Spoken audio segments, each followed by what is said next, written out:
Welcome. We are so glad to be with you all. I'm Jay Perry. I'm president and CEO of your Arizona Super Bowl Host Committee. And we are thrilled to be here today because we are officially on the clock with 173 days to go until Super Bowl 57. Woo! And Sky Harbor is going to see record-setting passengers come through next February 2023. And I know Arizona is ready to roll out the red carpet and welcome all those visitors from around the world. We have an all-star lineup today. First, I'd like to thank Director of Aviation Services, Chad Makowski. Thank you, Chad. And frankly, the entire Sky Harbor Aviation team for hosting us today. I love it. I also want to recognize some of our special guests from the city of Phoenix, Phoenix Mayor Kate Gallego, who you'll hear from in a little bit. And from the great state of Arizona, Arizona Office of Tourism Director, Debbie Johnson. Debbie, thanks for being here. Thanks to the leadership and support of the Bidwell family, the Arizona Cardinals Football Club, and the endorsement from the National Football League, we are hosting Super Bowl for the 4th time in 2023. Having previously hosted in 1996, in 2008, and 2015. We have seen some epic Super Bowls at State Farm Stadium, so we want to keep that streak alive. And we are also an elite company because only 4 other US markets can make the claim of hosting Super Bowl for 4 times. Arizona knows how to host Super Bowl.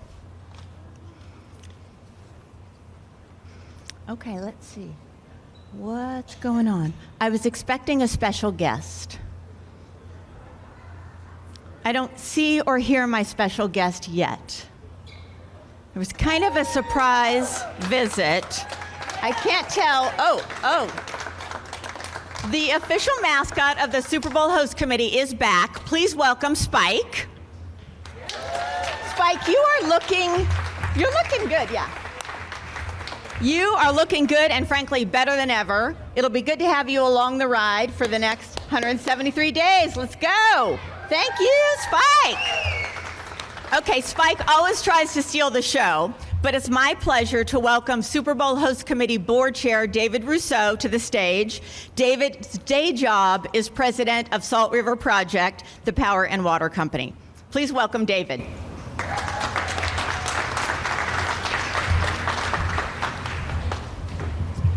I don't know how you all felt when she said somebody special was supposed to be here and they weren't here yet, but that left me wanting.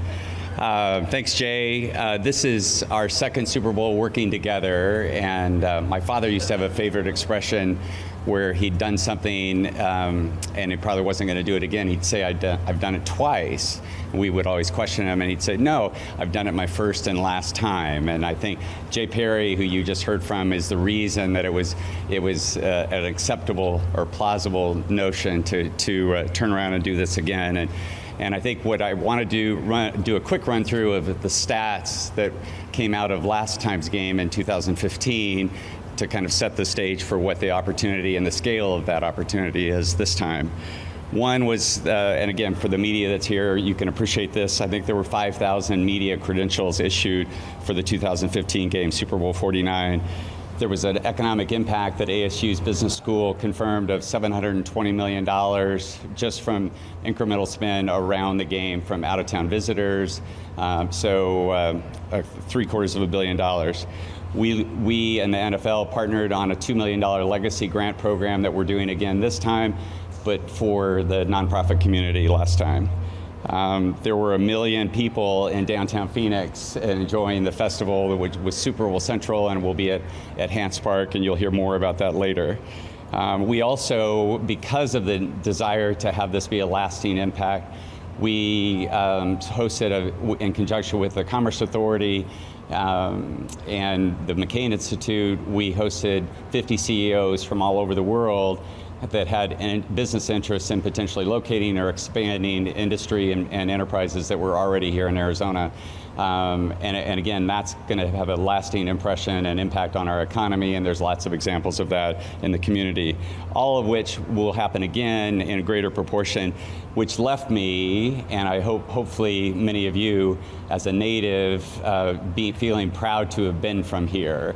And I think that's an opportunity that's in front of us again, and we look forward to that. So with that, I'm going to turn it over to your mayor, Mayor Gallego, for our next speaker. Thank you.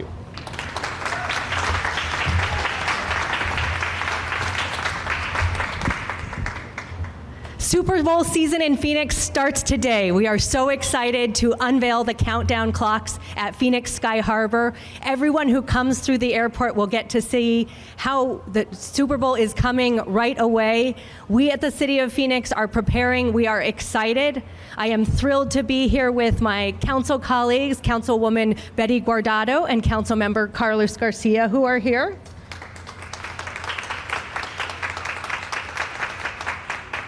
Our entire city council is committed to making sure that this is the best Super Bowl ever. We want it to be a win for the people of Phoenix, the people who work at the airport, at the Super Bowl, at so many events, as well as for the small businesses that will really power this Super Bowl. When I talk to members of the team at Sky Harbor, many of them say the last Super Bowl in 2015 was one of their favorite times at work, that it was fun to hand a coffee cup to an Academy Award winner or just see the diversity of amazing people who will be in Phoenix coming from the airport to see our wonderful community. We think that the last Super Bowl in Arizona was incredible. I want to recognize Jay, David, and the entire team for setting a very high bar that I think, are going to really exceed. Super Bowl 49, the day after, was the busiest day at Sky Harbor Airport, but we expect we will break that record again. The last Super Bowl was also the busiest ridership for our light rail system. So many Phoenix records stand from the 2015 Super Bowl. With today's unveiling, we are beginning the process of perhaps even exceeding those. We have so many new treats with this Super Bowl. There'll be many announcements to come, but for me, the day we do the countdown clock is really when the season begins and the excitement only grows from here. Phoenix does tourism well. We are committed to being a welcoming city that delivers a great experience. That's why so many Super Bowls and other large events choose this community to visit. Our residents benefit from that. Many of the business leaders who've invested in this community said they first fell in love with Phoenix when they visited for the Super Bowl. So from bioscience companies to some of the consumer products that make our city great, those companies really first saw us during the Super Bowl. They're going to have a very different city to visit and a very different airport to visit since the 2015 unveiling. Sky Harbor has made major investments. We have a wonderful new concourse that is a leader in sustainability and so many other areas. We'll have a new great Sky Train going to the rental car that will be available for Super Bowl visitors. We will have Waymo on our city streets with autonomous electric vehicles. None of that was available the last time we have Super Bowl. They'll also get a chance to visit the many Phoenix restaurants that have topped international and national lists for best restaurants, many joining since the last Super Bowl. We've grown as a community. We have a great story to tell. It will begin at Sky Harbor and end with a great football game. We're committed to putting on an incredible Super Bowl, and we're so excited to share it with the world. I am excited to next announce that we'll be joined by our leader at Visit Phoenix, who helps make all of the hospitality magic happen. Please welcome Ron Price.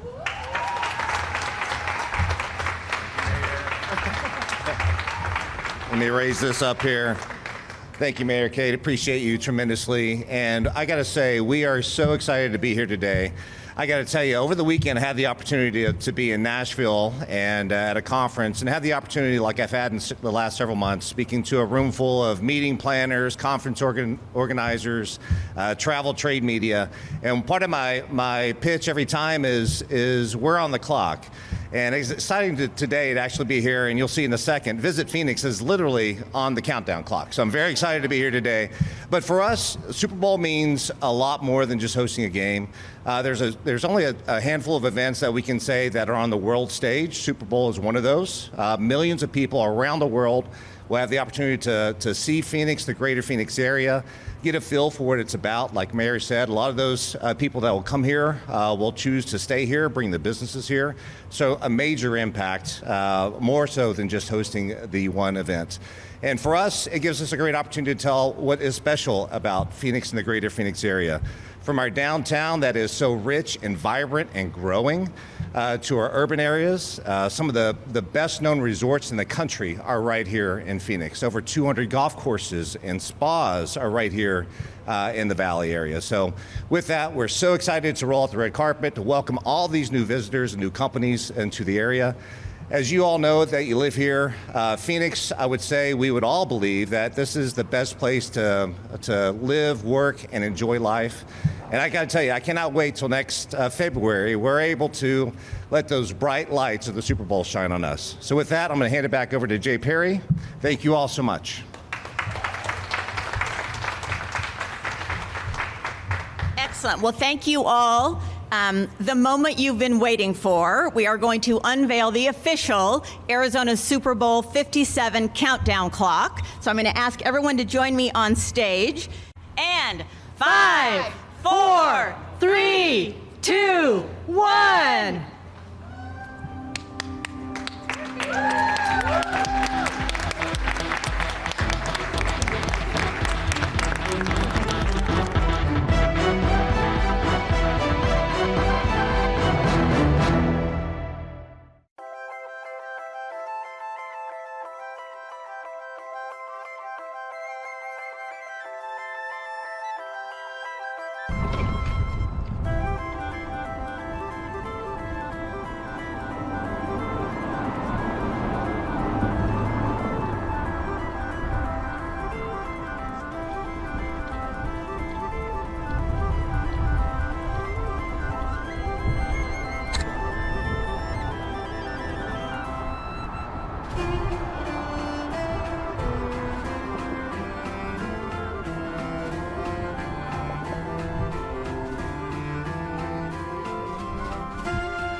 Phoenix was a small town on the rise in the 1940s. We had the tallest building in the state and great hotels. It was a walkable town, and people lined up around the block to see the movies.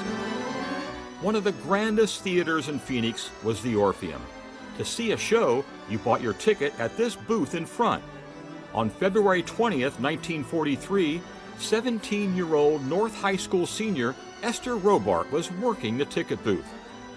The Orpheum was screening Star-Spangled Rhythm with Bing Crosby and Bob Hope. Well, that night a fella by the name of Franklin Daly walked up to Esther's booth to buy a ticket. Esther sold it to him. It only took a minute, but for Franklin and Esther, it was love at first sight. But Franklin needed a plan, so he went to a payphone in the basement, put in a dime, and called the ticket booth where Esther was selling tickets. They were cheap back then. 40 cents in the daytime and 55 at night. Now, before we tell you what happened, let's meet Esther. She's now 96. She's sharp and remembers the details about that phone call from Franklin.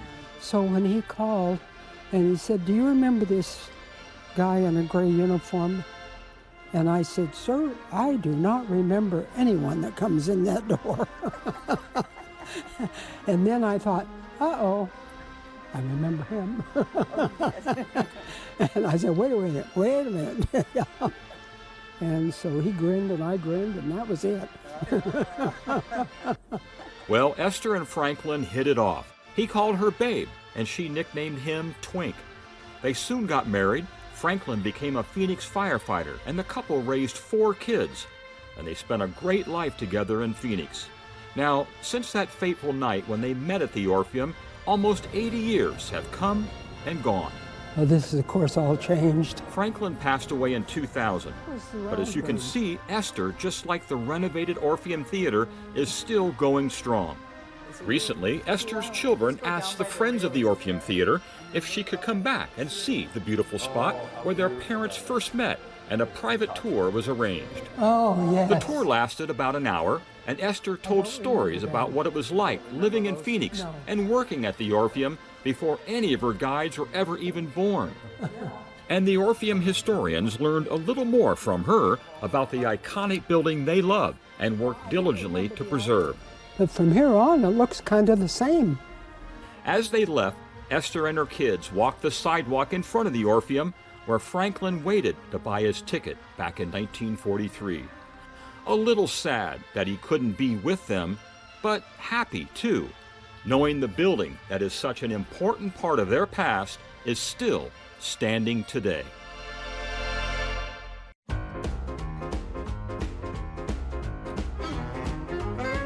My mother always said that before a girl can wed, you must be sure that he's the man for you. But how's a girl to know when she's walking with her beau that he's the one to make her dreams come true? When I'm strolling with my fella, snuggling under his umbrella, everyone can see that we are stuck like glue. So when all is said and done, there's no more looking for that one, because I stopped the search when I met you. My mother always said that before a boy can wed, you must be sure that she's the girl for you.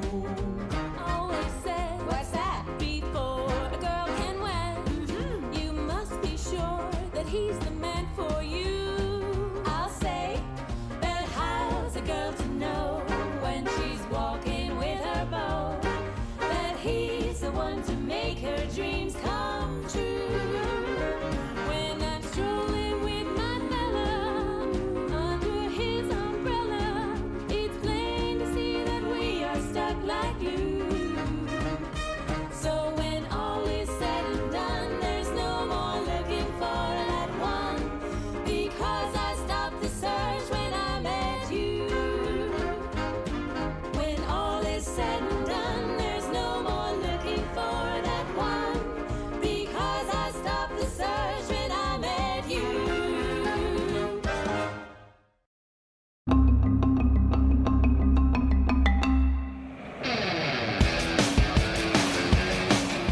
was an ordinary day for this street sweeper.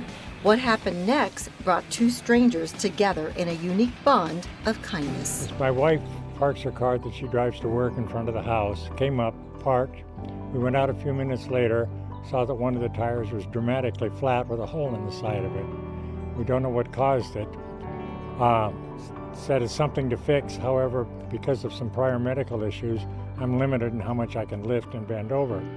So we had the car opened up.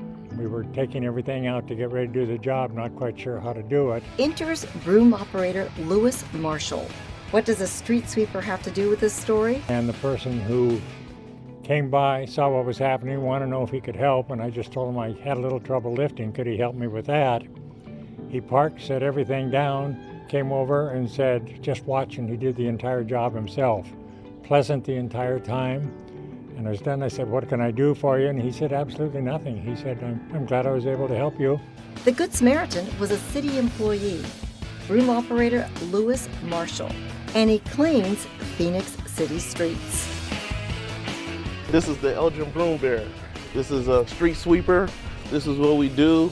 We start at 3:30 in the morning. I love it. What we haven't told you about this story is that Mr. Davis's wife is a nurse. In fact, she has her doctorate in nursing. This couple has served our community for years as crisis volunteers for both Phoenix and Glendale fire departments. She has to be there. There's nobody to cover for her. She works in a clinic at a retirement community, and again, works as a nurse practitioner. So it's important that she get there on time, and see her patients. And right on time, she arrived, thanks to broom operator Lewis Marshall. What would you do if you saw Mr. Marshall again? I would say thank you. I said you were a pleasant, delightful surprise, and can I buy you lunch? Well, guess what? Guess who's coming to see you? Is that him? This is special for me. This is really special for me.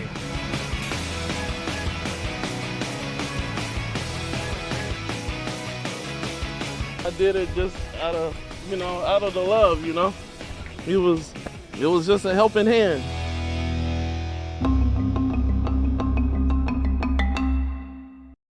Hello, Phoenix. Today, we're in the Central Park neighborhood.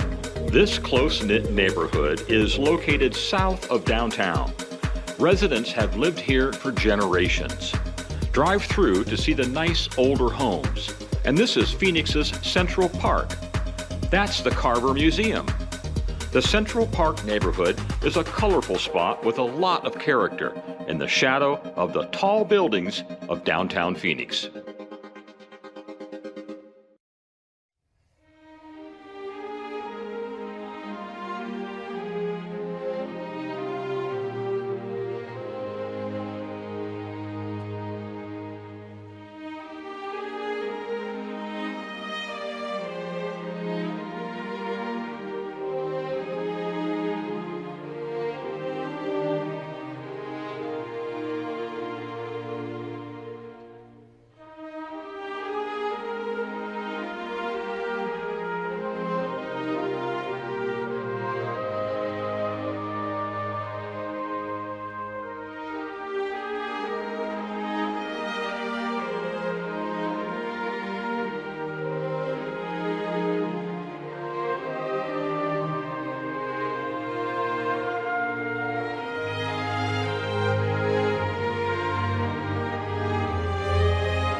Hello, I'm Phoenix Mayor Kate Gallego.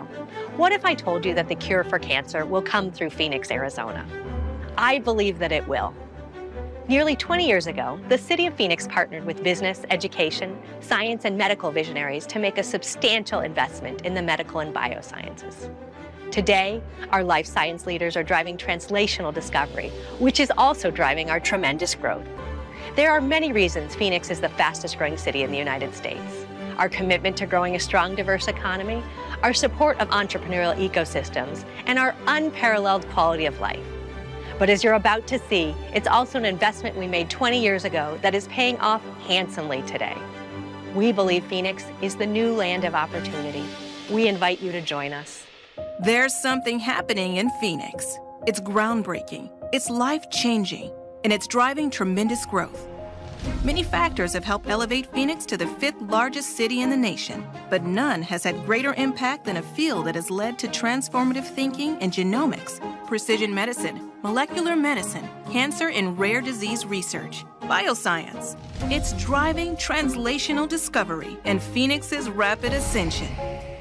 From a canal system that brought life to this valley 2,000 years ago, to TGen, which helped unravel the mysteries of life, innovation and collaboration have always driven our rise. Since 2019, our growth in the biosciences and healthcare has been unrivaled.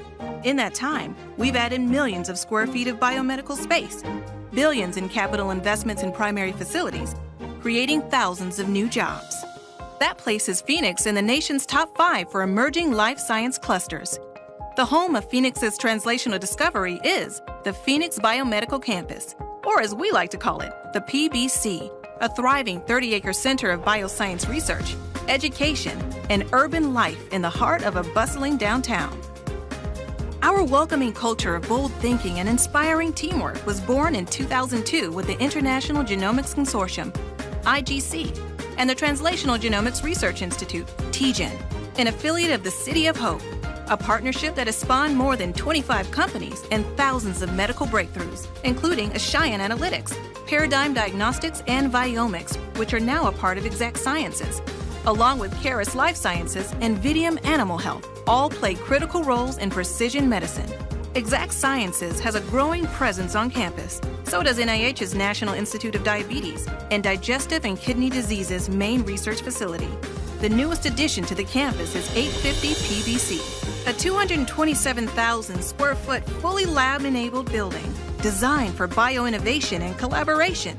It's home to Arizona State University's Translational Science, their entrepreneurship and innovation team for biosciences, including their Health Entrepreneurship Accelerator Lab, HEAL Lab. And while the facility is humming with research and discovery, more innovators are always welcome. The Center for Entrepreneurial Innovation, CEI, plays a pivotal role on campus by supporting entrepreneurs with their Market Validation Lab program, as well as growing companies with LabForce, a program for training lab technicians.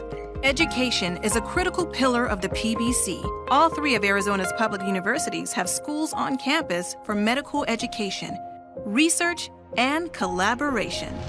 Nowhere else in Arizona will you find 3 state universities in one place. That's more than 15,000 students working together on or close to the Phoenix Biomedical Campus. Looking for collaborators for your research? The universities and innovators on the PBC have close access to critical core services and clinical trials to deliver the latest innovations. For example, the Phoenix Veterans Administration's Million Vets program partnered with the University of Arizona College of Medicine, Phoenix. This concentration of universities creates a pipeline for talent and access to innovative entrepreneurs through universities and spin-outs of existing campus tenants. You also have access to researchers and physician scientists at the surrounding health systems and institutes of research excellence. To inspire the spirit of collaboration, innovators have direct access to on-site programs designed to encourage working together, both on campus and throughout the community. And innovators, there's still room to grow. 1.7 million square feet has been built, 6 million square feet at build-out. How is this drive for innovation and collaboration working out for us? From 2007 to 2019, the Phoenix Bioscience healthcare workforce expanded significantly, lifting all sectors of our economy, placing Phoenix among the top cities in the nation for startups and business creation. The PBC isn't the only reason Phoenix is attracting so much talent. Our quality of life is like no other. Did you know Phoenix is home to 3 of the 5 largest city parks in the country? South Mountain Preserve, the second largest city park in the U.S., offers more than 16,000 acres for hiking, biking, and horseback riding. Within our city limits, there are more than 250 miles of trails. We also have nearly 1,000 miles of bike paths and bike lanes. Worried about traffic? Don't be. 90% of those living in Phoenix have less than a 30-minute commute, shortest of any of the top 15 cities in the nation. And Phoenix Sky Harbor, one of the nation's busiest and friendliest airports, is also one of the most convenient. Only a 10-minute drive from the PBC. There are so many ways to escape the award-winning dining, our coffee shops and breweries, our music and festival scene, including First Fridays, the largest monthly art festival in the country. Like sports? There's plenty to root for. New arrivals also like our low-pressure attitude and how easy it is to fit in. We like to say, no one's a stranger here, and new explorers are always welcome. There's something happening in Phoenix. It's driving life-changing discoveries, industry-shaping innovations, and with so much room to grow, limitless opportunities. The future is Phoenix Bioscience. Join us.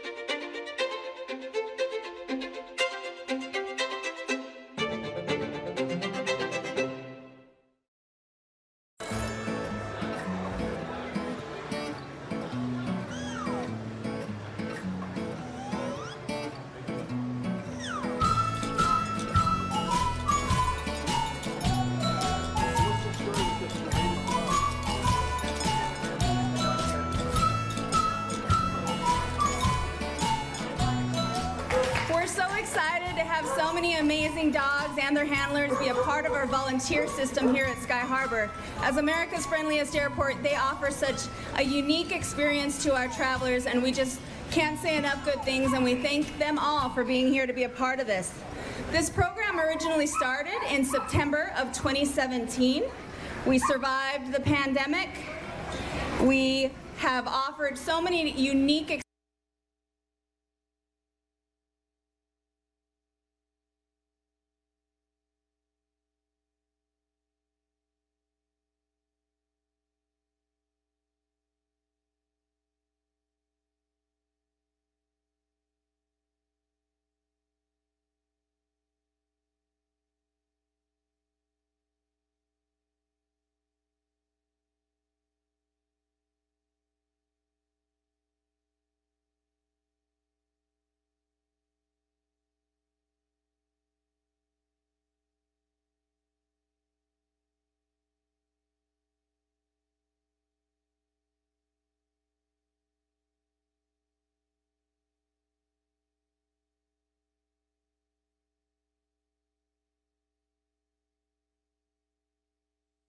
Good morning and welcome to the Tuesday, November 1st, 2022 Economic Development and Equity Subcommittee.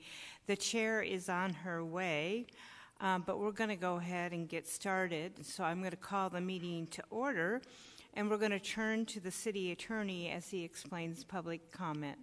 Thanks, Councilwoman Stark. Members of the public may speak to comment on any of the agendized items. The city code requires speakers to present their comments in a respectful and courteous manner. Profane language, threats, or personal attacks on members of the public, council members, committee members, or staff are not allowed. A person who violates these rules will lose the opportunity to continue to speak.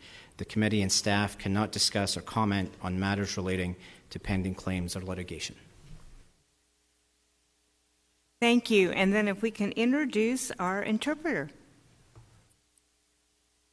Woman.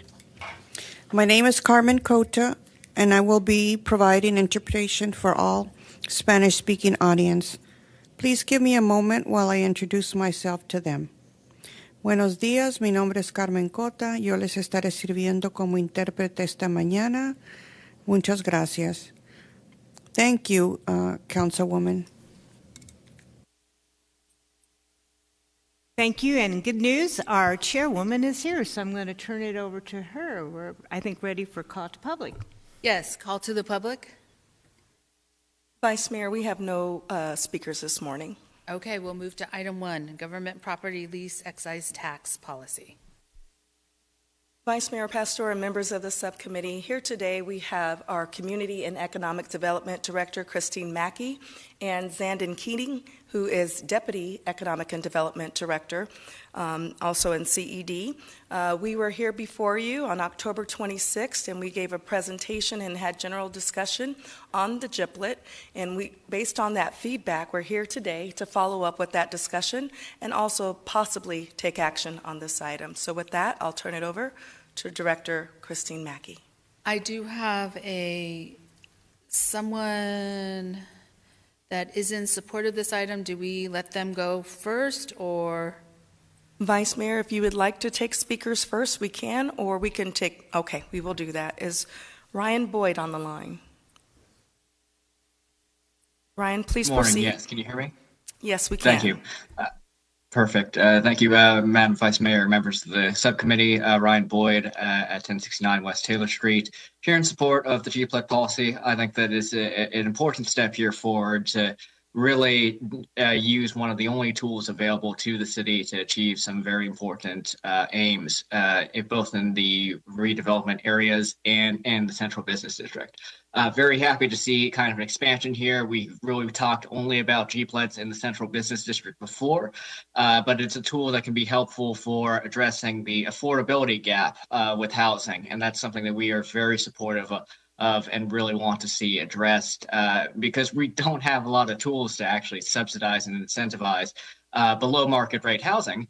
And it's a little insane to think that we can just simply mandate, hey, you need to build it affordable and it'll happen. We need to have tools to make that work. I know from serving on Downtown Voices Coalition, there's also a heavy interest in using this to do historic preservation. That's one of those big items that, again, we just don't have the funds usually for. Hopefully there can be some adjustments elsewhere that'll help bring in extra. But this is a versatile tool. I think with the policy that we heard at the last meeting that this is a great step forward to make sure that there are clear targets for how it's used and overall in support. Thank you for your time. Thank you. Madam Chair, members of the committee, subcommittee, I'd like to thank Mr. Boyd for his comments. He put very well how the GIPLET program functions and the way that we use it as a redevelopment tool. So just wanted to take a moment to thank him for the comment. As we look forward, I'm going to turn it over to Zandon Keating, Deputy Director of Community and Economic Development, just to give you a quick overview of GIPLET as we did at your meeting last week, but for our viewers that perhaps weren't on last week's meeting, just an overview of the tool, and then I'll move into a recapture of the comments from the subcommittee from last week and work towards a policy as we look forward. Zandon? Thank you, Chris.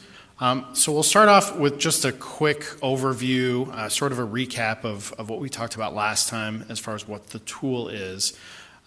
So as you know, this is a tool that's authorized through state statute. There have been modifications over the years. The original authorization was in 1996.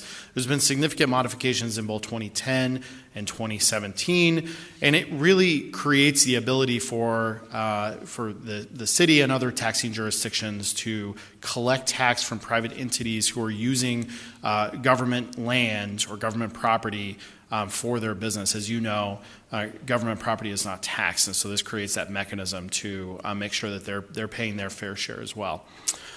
It's really a substitute. It's not a new tax. It's just a substitute for that property tax that a private property would typically pay. So there are two ways that we use a GIPLET. One is to tax non-government uses on government property. That's that aviation example. There's other examples throughout the city, but aviation is that really good one. All of those private uses that operate on our aviation land, use our facilities, this is a way to collect basically a property tax or a substitute for that property tax from those entities.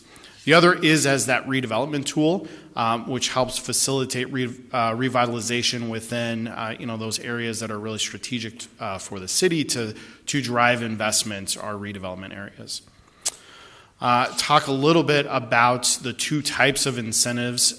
So there's one when it's located within both the Central Business District and a redevelopment area, which is really that downtown area as well as the Capitol Mall area. That's one type of incentive. Any development must improve the value by 100% for the property, is subject to City Council approval. And then the terms of the agreement, there's two options. One is a full abatement of the excise tax for 8 years, or they can apply for a 25-year term of the excise tax. The other option is when it's not within the Central Business District, but is within one of the city's other redevelopment areas. There's 19 current redevelopment areas throughout the city. The City Council is at has the ability to modify that, to add others, sunset ones that no longer make sense. That's at the ability of council to do that. Really where we see this as an opportunity is for that workforce housing, or the missing middle as we call it. It is a good opportunity to create more of that housing within those redevelopment areas. The one sort of caveat on the terms is that the abatement option is not available if it's not within the Central Business District. Only the 25-year lease with excise tax option is available outside of the Central Business District. Yes? Then can you please explain that further? So, yeah, there's two options. You have a Central Business District. The Central Business District for the City of Phoenix, as established currently, is really our downtown area. What we think of as our traditional boundaries of Jackson to McDowell, 7 to 7, as well as the Capitol Mall area. And then separately, the city also has redevelopment areas. As you can see on the PowerPoint, those are the city's existing redevelopment areas. There's 19 currently established throughout the city. So a GIPLET can only take place from an economic incentive standpoint within one of those redevelopment areas. So a development needs to be within the boundaries of one of those redevelopment areas. If you're within a redevelopment area as well as the Central Business District, then you can apply for a property, or a developer could apply for either the 8-year abatement, 8-year lease with a full abatement of excise tax, or a 25-year lease with paying the full excise tax. So those are their two options if they overlay the two. If they're within a redevelopment area but not within the Central Business District, the abatement option is not available. Only the excise tax, the 25-year with full excise tax option is available. Okay, so I'm going to try to break this down.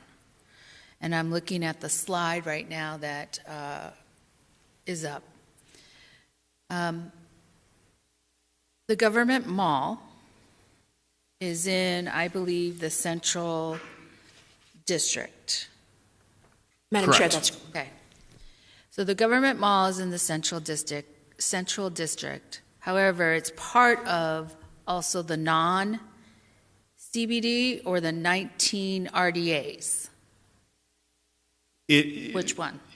It's within the entirety of the government mall redevelopment area is within a redevelopment area. So it's within those 19 redevelopment areas. The entirety of the government mall redevelopment area, I believe, is also within the Central Business District. Okay. Sometimes the lines do not exactly match, but I'm pretty sure that one exactly matches. So I believe, I'm asking the question because you're the experts, but I do know that government mall is in the Central Business District.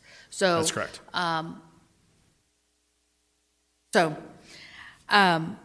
So they're in the Central Business District. In the Central Business District, you can apply for a GIPLET. Am I correct? That's correct.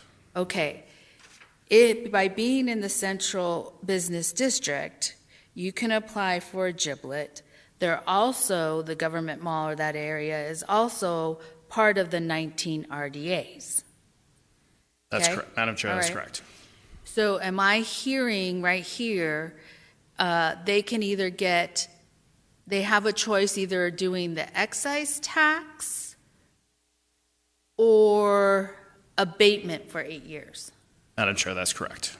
So there's a choice. The choice is if you get a giblet, you can get abatement for 8 years, or you're part of the 19 RDAs, so then you could either do this choice, it's excise tax, which can go up to 25 years. Madam Chair, that's correct. So then they figure out what is their best ROI or benefit. Okay, I'm just breaking it down only because it's complicated. However, if you're not in the central business district, you don't have that choice.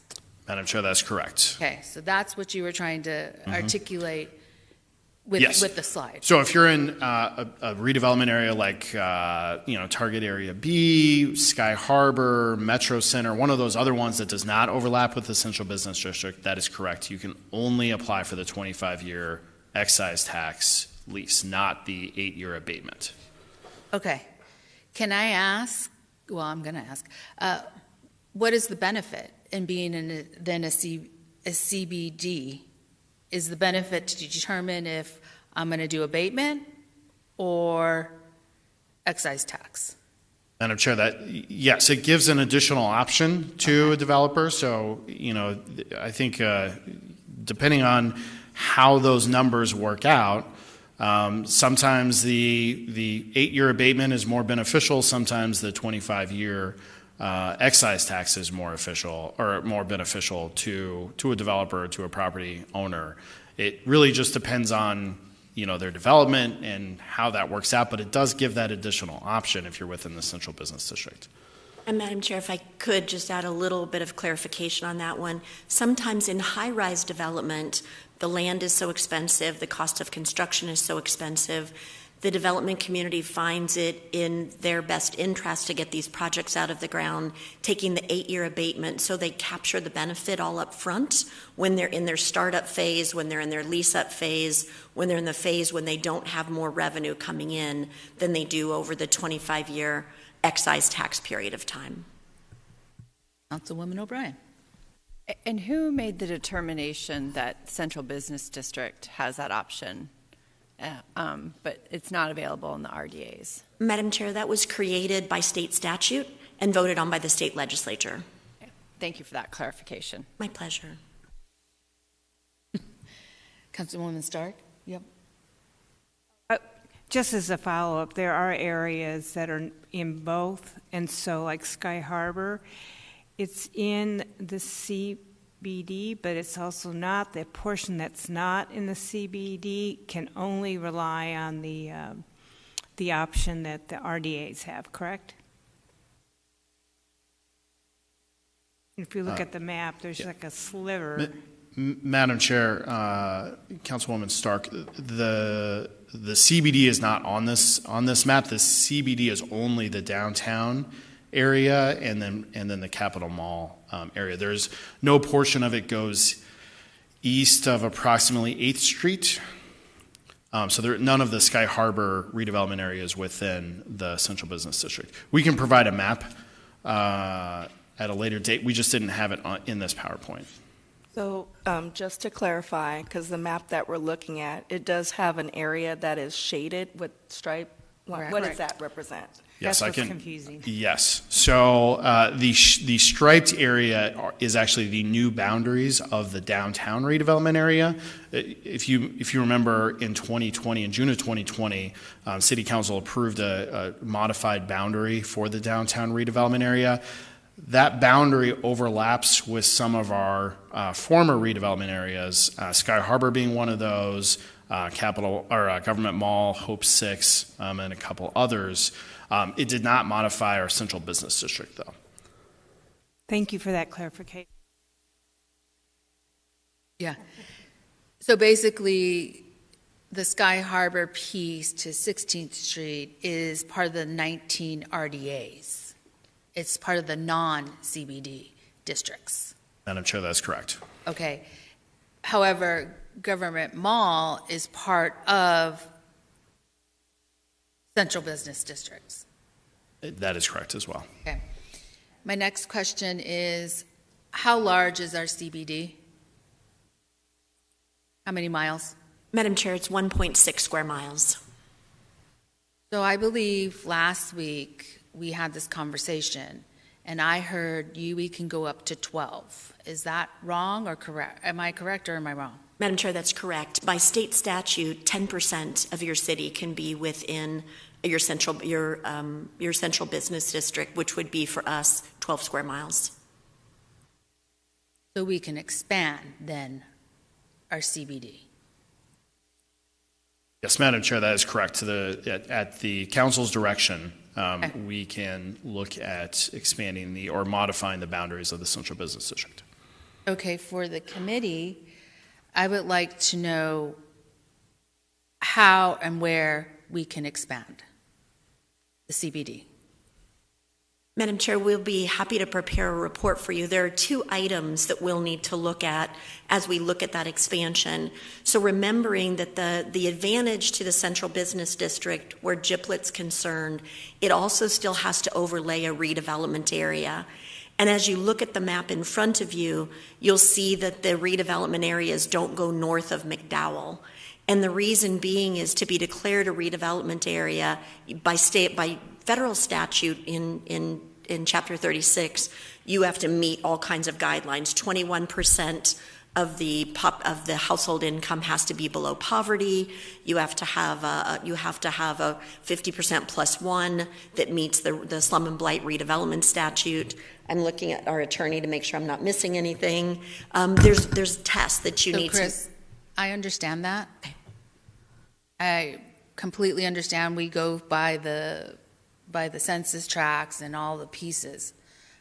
I'm asking, where can we expand? And I know we can expand west because I know west of Government Mall to the freeway. Correct. There is poverty in there. I know possibly we could go east or south. I know, and there's probably some pockets going north of McDowell. It's just the way the census was done. They were included, some of those areas are included with like Encanto Palmcroft, Kincari, but all by the fairground, that's poverty. But they're in the Palmcroft area. So I'm curious to see what we can do in the city of Phoenix to help those areas. And Madam Chair, we, as a staff, we did that exercise a year or so ago to see what areas we could go. And you're precisely dead spot on, and we know you always are, to the west, to the south, to the east. And to get around the state fairground, we actually had an opportunity. We'll bring you a map. We'll meet back with each of you individually. There was a way to move up Grand Avenue and come along the state fairgrounds is to bring that into it as well. So we did that exercise with that 12 square mile area if the council were to choose in the future to expand. So we'd love to bring that back to this committee if that is your pleasure. I just think for the conversation of the committee to have that conversation and see if it's beneficial or not, and then move it. But I think this is why we want to write policy, to be able to make an impact in Phoenix and be able to advance. And so that's why I'm asking the questions that I'm asking and asking for that information. Yeah, and I would agree. I think of Palomino area and what's developed along Bell Road in that portion. That might be an area ripe as well for potential look-see. So I think that's a useful exercise. And Madam Chair, in listening to Councilmember Stark, might I suggest that we bring back not only the opportunity for the expansion of the Central Business District, but perhaps some other redevelopment areas, as you mentioned, Palomino along Bell, those areas that we could become redevelopment areas as we move forward in the future and kind of put them in a priority order as this committee would like to see them move forward. Councilwoman O'Brien? That's actually where I was going to go. So, yes, ma'am. Thank you. Right, you're speaking our language. Thank you, Chris. You may continue. At this point, I'm going to actually pass it to Chris to start looking at or discussing some potential policy direction. Thanks, Andon. Madam Chair, members of the committee, as you'll remember, 2 years ago, this committee and the City Council gave us direction to go back and look at a GIPLET policy. You asked us to meet with the individual council office and determine those areas of importance for this redevelopment tool. As you'll remember, this is the only redevelopment tool that we have available in the state of Arizona. In meeting with your offices, we captured items that created a menu of options for your consideration at looking at the utilization of this tool in the future. And now as we've talked about for the past few minutes, there's different considerations for areas inside the central business district and those outside. And so what we talked with you about was the consideration of 2 separate policies for us to move forward, one for the CBD and one for the rest of the redevelopment areas. And as we met last week, you provided us very good guidance on what was important to you. So as we start to walk through these goals, we're going to be incorporating those that came from the council offices during our interviews and those that came from last week during our council meeting. Number 1 is to capitalize on its location within a redevelopment area by encouraging redevelopment to happen in areas of the cities that otherwise might not happen on their own. It's easier for the development community to focus on greenfield areas, to focus on areas that aren't challenged by existing buildings and existing environmental issues or archaeological issues. Looking for developments that create a mixed-use development that focus somewhat on multifamily development, or a redevelopment project that capitalizes on the site location. And what I mean by that is Vice Mayor, you brought up a very good one, is the state fairgrounds. In the future, not today, but there could be redevelopment areas around the state fairground that cause great things to happen there. Making sure that it is consistent with our zoning and adopted guidelines and adopted plans. They should meet what the council and our citizens have already approved and voted on and moved forward, whether it's in transit-oriented development, whether it's in setbacks, whether it's in redevelopment plans, whether it's in accordance with our general plan. And provides quality design that focuses on the surrounding development. In other words, it shouldn't stick out like a sore thumb and people know you can turn left at the building that looks like this. It should meet those guidelines that already exist within those community. And enhances the street level amenities, promoting walkability and connection to mass transit. So as we look at some of our redevelopment areas, being able to make it so our citizens feel safe walking, that they really want to discover the areas that they move along to. I know last week, Mr. Chan, our director of our convention center program, talked to you about the convention sports and leisure study, and we talked at great length about Roosevelt Row and people coming out of the convention center or sports facilities and the walk as it moves along to Roosevelt Row. It can feel uninteresting, creating something that makes people want to be encouraged to continue walking along the city, not just in downtown, but in our other redevelopment areas. As we look at those GIPLET goals, promoting pedestrian-friendly neighborhoods, making it so the community does want to walk to their street corners, making sure we leverage this tool so that it's equitable. It's not just in the downtown community. It provides opportunities in South Phoenix, in West Phoenix, in North Phoenix for diverse development.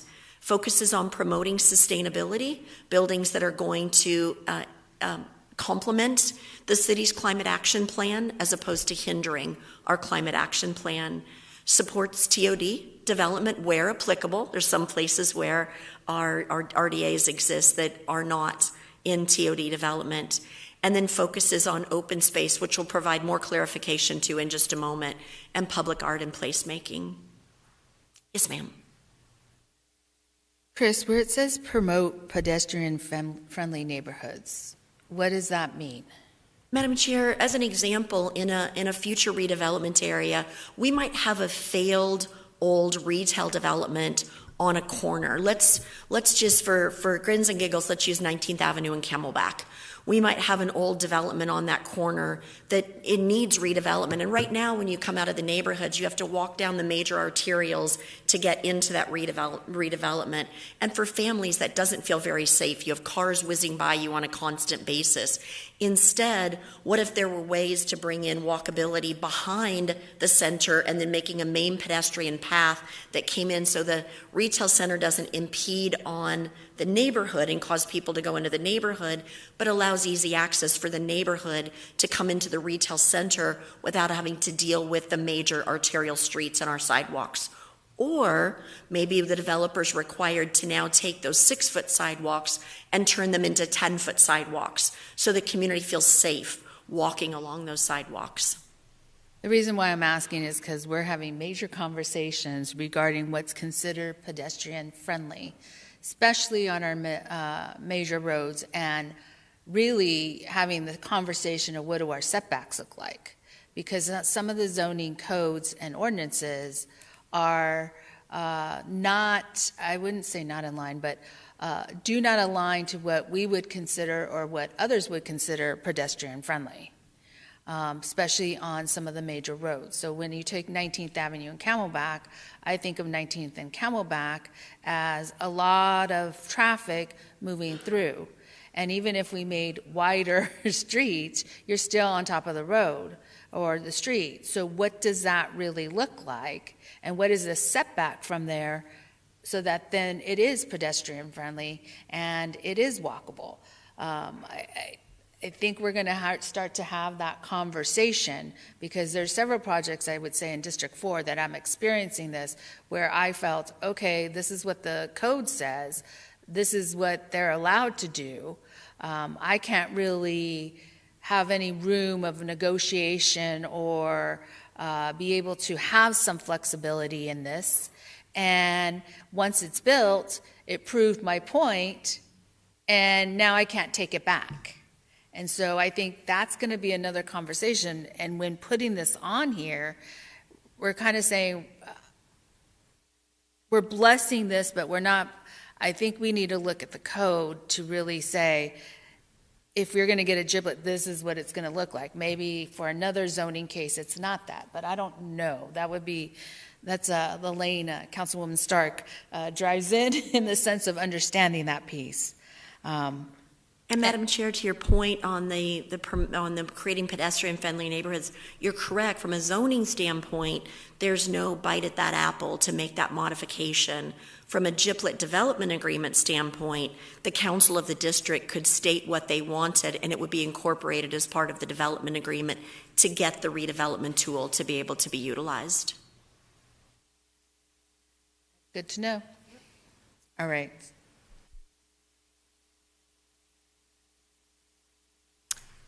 Madam Chair, other things that we heard was to create a safe connection between the new development and existing family residences and business. In other words, not having multifamily just go straight up next to their fence and feel like they're now being impeded on by the new development.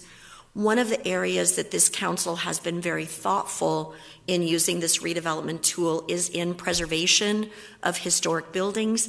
At your last meeting, we talked about the Home 2 Suites in the historic warehouse district and how the developer wanted to level the historic Fuller warehouse, but instead the council thoughtfully brought the redevelopment tool to bear, which caused the Fuller warehouse to be protected, which is now, and I drove, as I stated last meeting, drove by it recently, and it is the lobby of the hotel, and the hotel is attached to the historic building.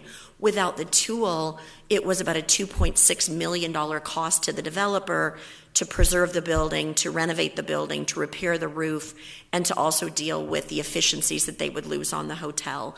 So being able to leverage that to protect these historic buildings in the right instances makes sense to the council. Providing, as we just talked about, that thoughtful transition from existing single-family neighborhoods, using the walkability, using the connectability. Where we can't use zoning, we can use a development agreement. Most importantly, to most of the council members, was to be able to create workforce attainable or affordable housing. And I use the word attainable and workforce really interchangeably. It's a word that some people use as attainable instead of workforce housing.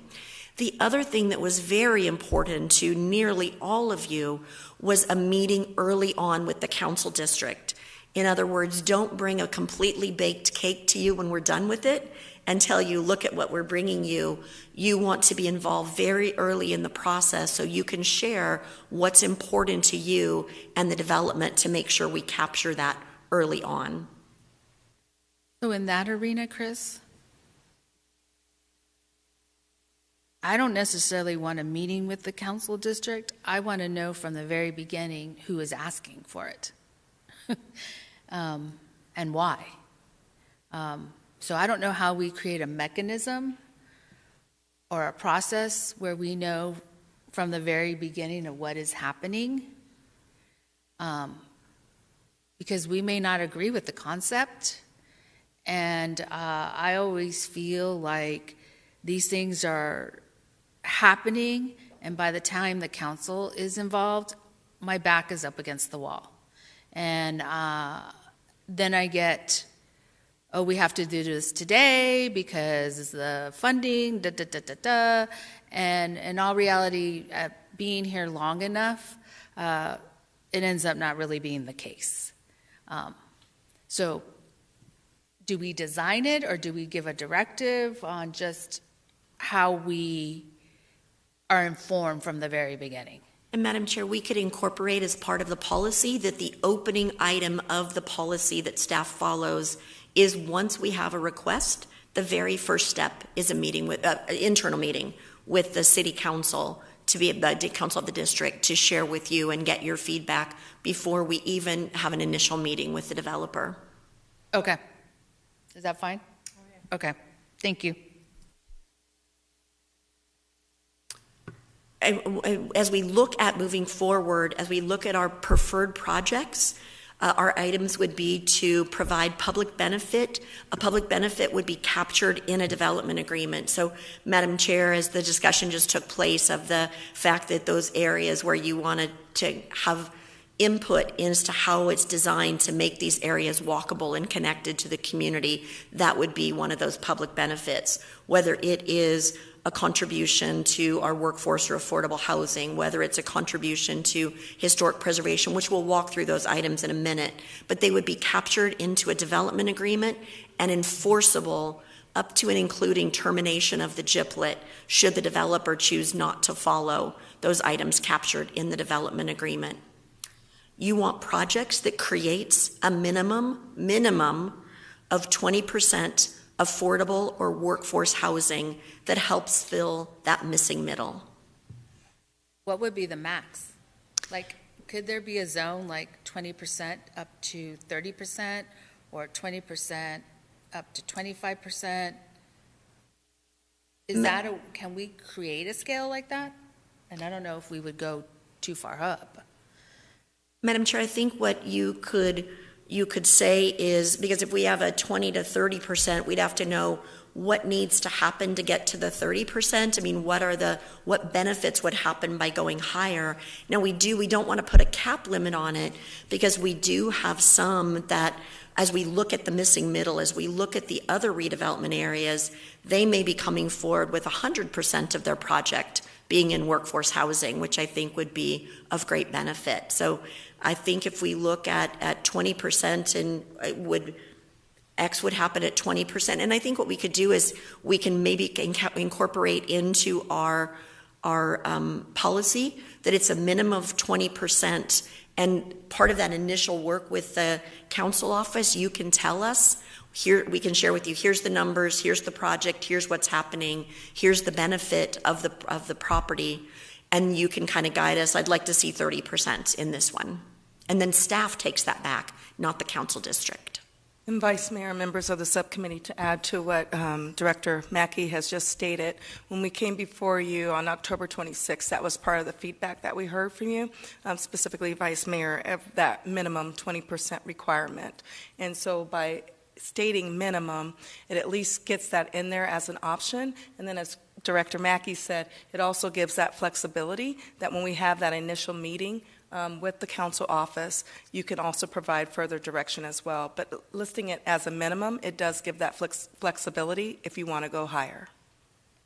Yeah, I guess my concern is we put a minimum of 20%. I guess my question is really, is it really minimum of 20%? Or is it, with the industry and where it is today, is it 25%? That's what I'm asking. Because when we start, or when they come visit, they'll say the minimum, and that's really, they'll say that's what's required. That's all I can do is 20%, when really they can do more.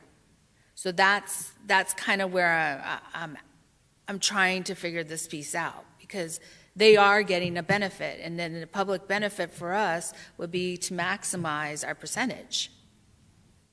And Madam Chair, as we today on that policy direction, if you'd like to give that direction to 25% as we look at the financing options, there, to your point, it is easier to set the threshold at 25%. And then if a one-off basis were to come along and there was another public benefit that were equally as important, perhaps it's easier for the council of the district to agree to accept something lower based on this happening than it is to try to ask them to go down. So I think you'd find staff supportive of 25% in the math that we know of these projects. So that could be supportive. Madam Chair, yes. Okay. There's the open of dialogue. You guys willing to do that? And Vice Mayor, I just want to clarify your question. Your question was really, as we set this minimum standard, what have we seen from an industry standpoint? Like, what is the average?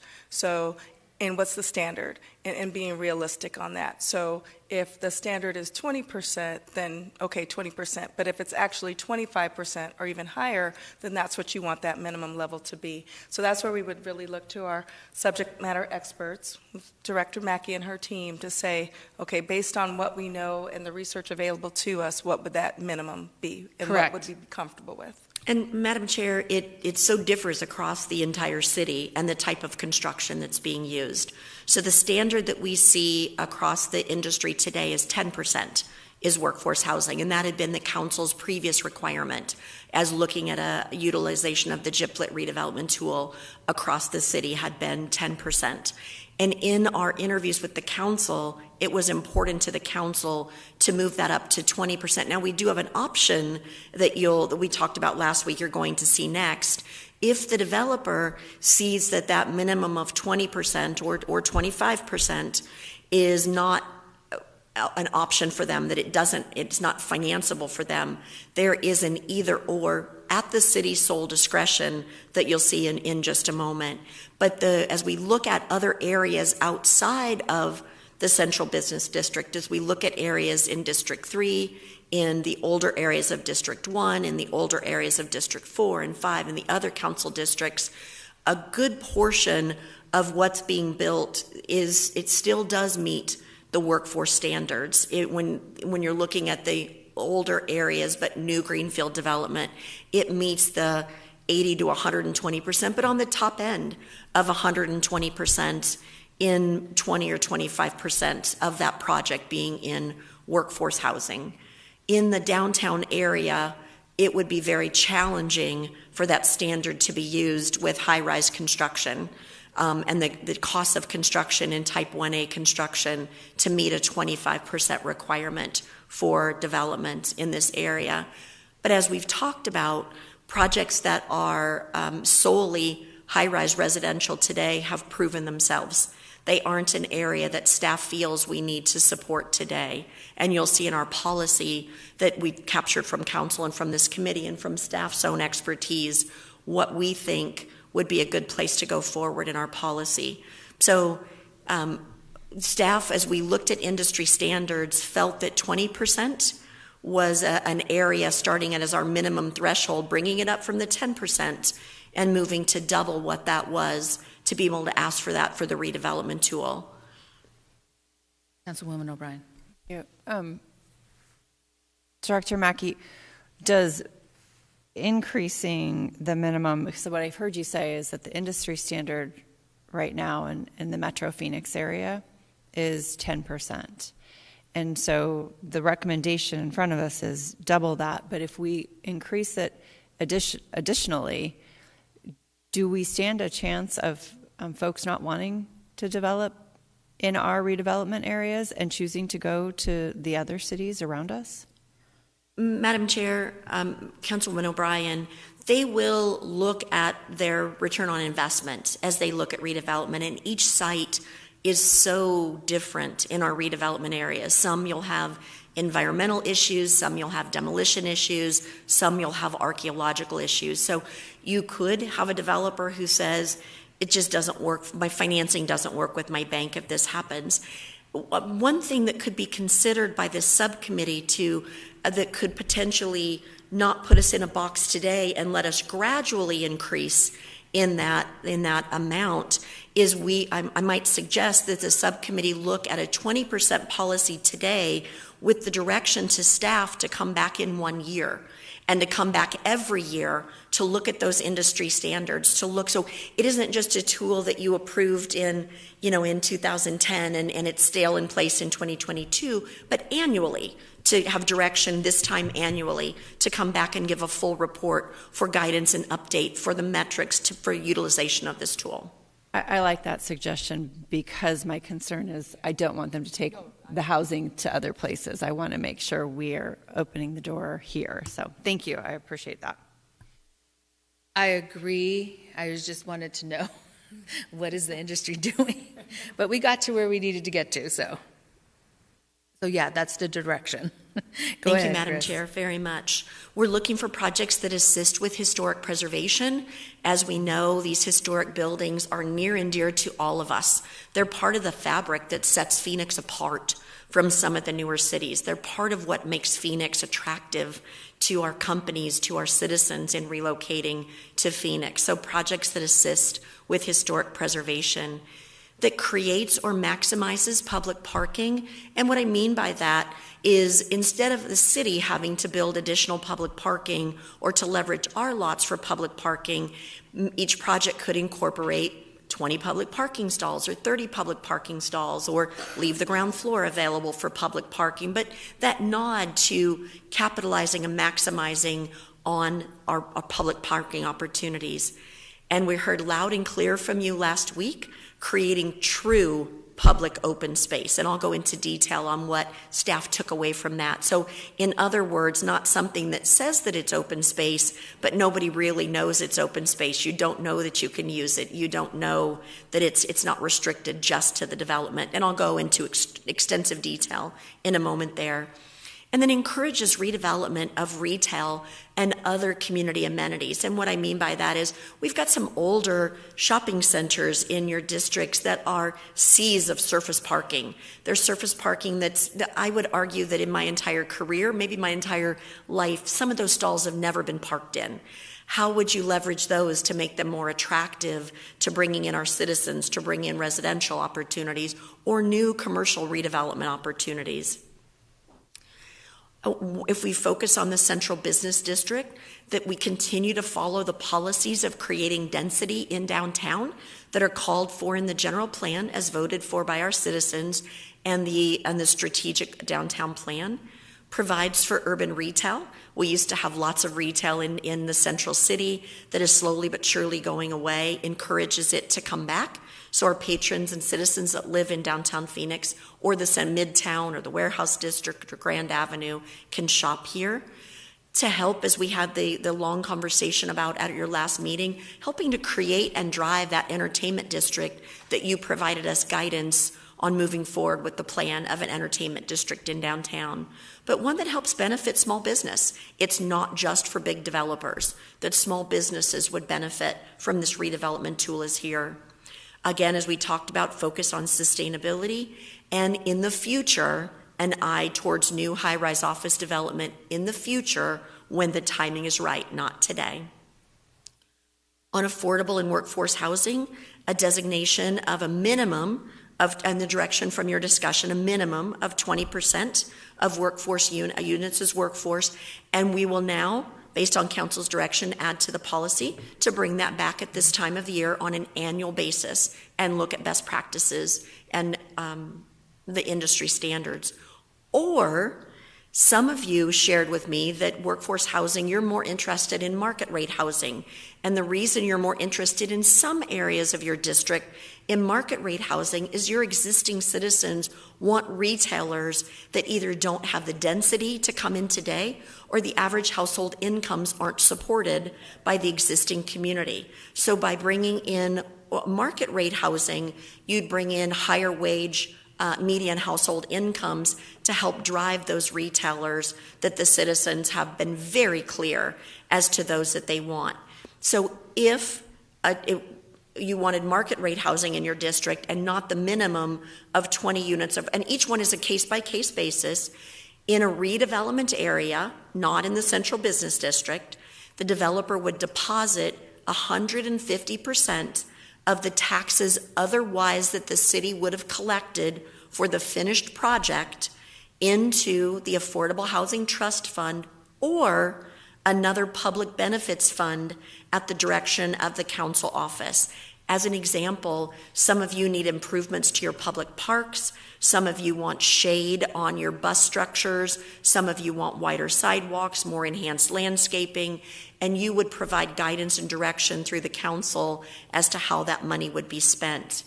It is important to note that whether choosing the minimum of 20% of affordable or workforce units or the deposit to the Affordable Housing Trust Fund or other public fund is at the sole discretion of the city and is not negotiable for the developer to tell us what they want to do.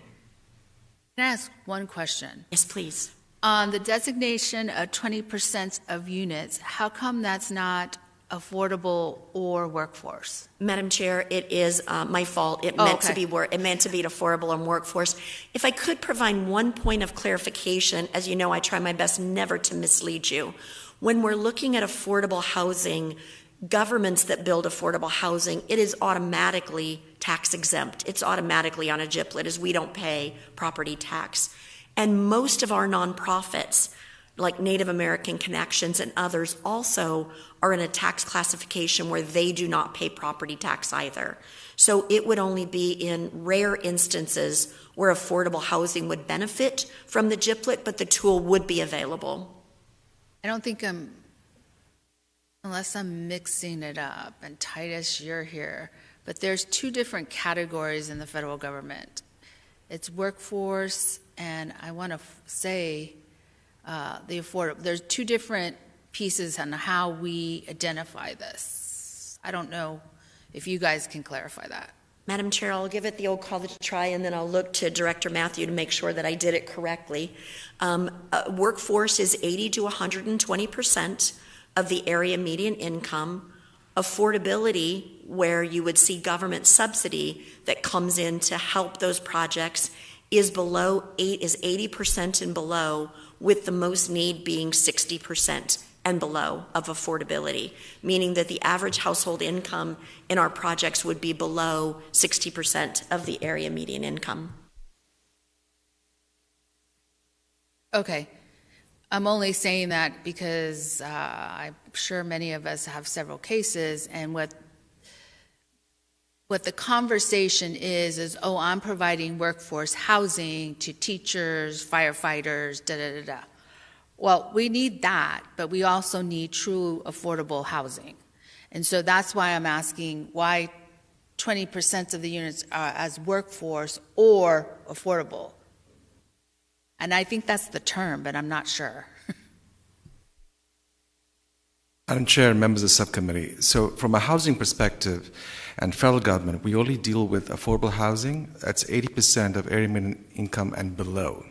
So workforce housing generally is naturally occurring in the marketplace, and there's no federal resources or other funds available for building workforce housing currently. Madam Chair, I think what I hear you saying, and correct me if I'm wrong, but I think what I hear you saying is you'd like the policy to say it's workforce or affordable housing. And as we look at working with Director Matthew in our housing department, that we could work with the developer to say on that 20% of the units, could they accept our Section 8 type of housing vouchers as part of the program? Yeah, what I'm trying to say is that there'd be a mixed use. When there's a mixed use piece, it could be affordable, workforce, and obviously market. But we have a choice of, you know what, in this area we need more affordable. We have done a analysis and we need more affordable. We know that, but we also want marketplace in this area. So how do we bridge that, I guess is what I'm trying to say. Because the reason why I'm interested in this is because if we don't figure this out, our homeless population is just going to get bigger and bigger. And I'm saying this because last night I was at the Weldon Trailer Courts having a trunk or treat, and I was literally in families that are at poverty level that cannot today go anywhere and are going to be displaced. So I'm trying in my head and being with these families, trying to figure out how am I going to help them get to a space or a place that they feel safe and a community that they can afford. And so that's the struggle I'm having, and all of us are having. And what can we do to push this conversation and make it happen? And that's why I'm asking that. Madam Chair, members of the committee, if I may make a suggestion. So on the slide, it talks about an affordable housing trust fund or other city benefits fund. What I would suggest is creating a fund to be spent at council direction towards workforce housing or affordable housing, whatever the case may be for that particular district where it's collected. Okay, Councilman O'Brien. Well, along Vice Mayor's questioning, I guess, because I like the idea of diversity in housing, do you foresee there ever could be a project where you would have marketplace, workforce, and affordable housing in the same building? Madam Chair, members of the subcommittee, currently one of our projects we just done recently with the first phase, Saluna, has low-income housing tax credit units. We have market rate and Section 8 units at that particular property. Okay, and so does the wording of this policy allow council to work with developers to achieve that in other places? Madam Chair, Councilman O'Brien, I believe it does. Yes. Okay. That was really my question. Okay, perfect. Thank you. But I wasn't asking it correctly. Councilwoman Stark, do you have? Chairwoman? We're good.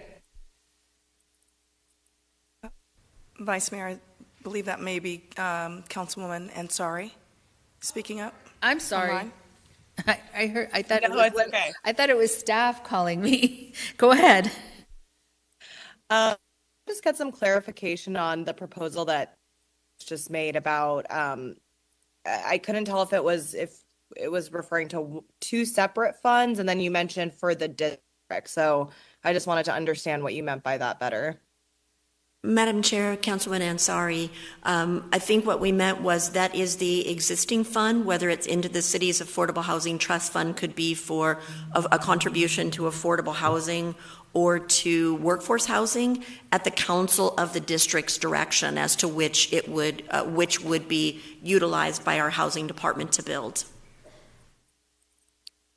Okay, so to build off of that, if there's let's say a GIPLET in any district, and then that council person decides to direct funds into the affordable housing fund, do those funds then get utilized back in that district or anywhere across the city? Madam Chair, Councilman Ansari, I think that would be as we set the policy here today, that would be for the subcommittee to make the determination. Our thought was that for the Affordable Housing Trust Fund, it would go into a general fund to be able to be benefited. The more funds that would come into it, Director Matthew would be able to build projects, as opposed to he has $5 million in District 1 and he's got $3 million in District 3 and moving forward that way. But at the direction of this subcommittee, we could absolutely set that policy up at your direction. I think it's also important to note by the conversation that happened here today, the policy will also read on the designation of 20% of the units as affordable workforce. It could be a mix of the affordable workforce or to combine with the market rate units.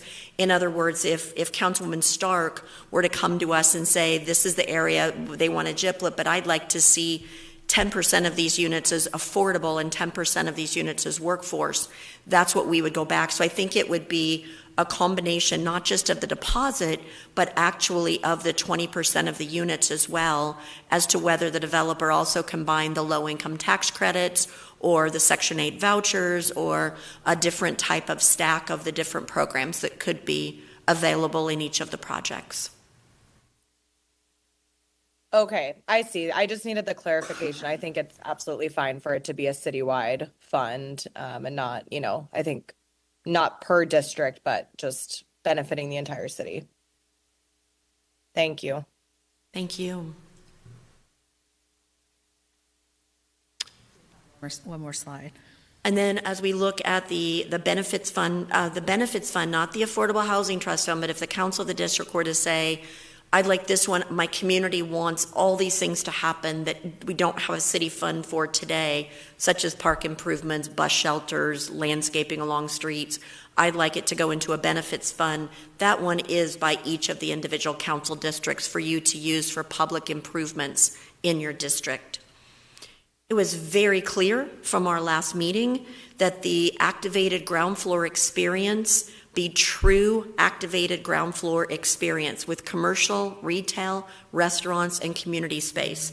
This does not include activations that primarily benefit the private tenants of the development, such as a gym or an office meeting space on the ground floor. So as we've done, and I think it was Vice Mayor, you brought it up, here in downtown, we've seen it where we say the ground floor has to be activated and they put the gym for their building on one of the corners as opposed to a coffee shop, as opposed to a restaurant, as opposed to something like that. I think what I heard was as the GIPLET, that to you was not considered ground floor activation space. The community is expecting true commercial space, and that's what the developer needs to be held to. As we look at open space, we had a very robust conversation about open space and making sure our citizens know that that space is open to them to be used as open space. So placing greater restrictions on the open space, how it can be used, how it invites people in, that it needs to be open to the general public during normal business hours. It needs to be clearly marked, signed, and advertised to encourage public use of the space, to let people know I'm welcome to come in and walk through this particular area. It helps break up super blocks or mega blocks. It helps break up those areas of downtown. But it has to be maintained and managed, including security, by the private development. Moving on. As we look at the GIPLET policy moving forward, what we've heard from you and your fellow council members in our interviews is you would like two policies created, one for the central business district and one for the other redevelopment areas. As we've gone through the slide deck, two of the things that we would know would be different, in the central business district where they can receive the 8-year abatement of the property tax, it would be a 200% contribution of the city's portion of the property tax that otherwise would be paid. In the rest of the city, where the benefit is not as upfront, it's an excise tax over 25 years, it would be 150% of the property tax the city would otherwise receive. And through our policy and updated even during our conversation today, before an application is even brought into the city, a conversation with the council district to ensure that this is something that is something the council district is interested in bringing into the city. Not saying you approve it, but just getting your initial, this is worth looking at.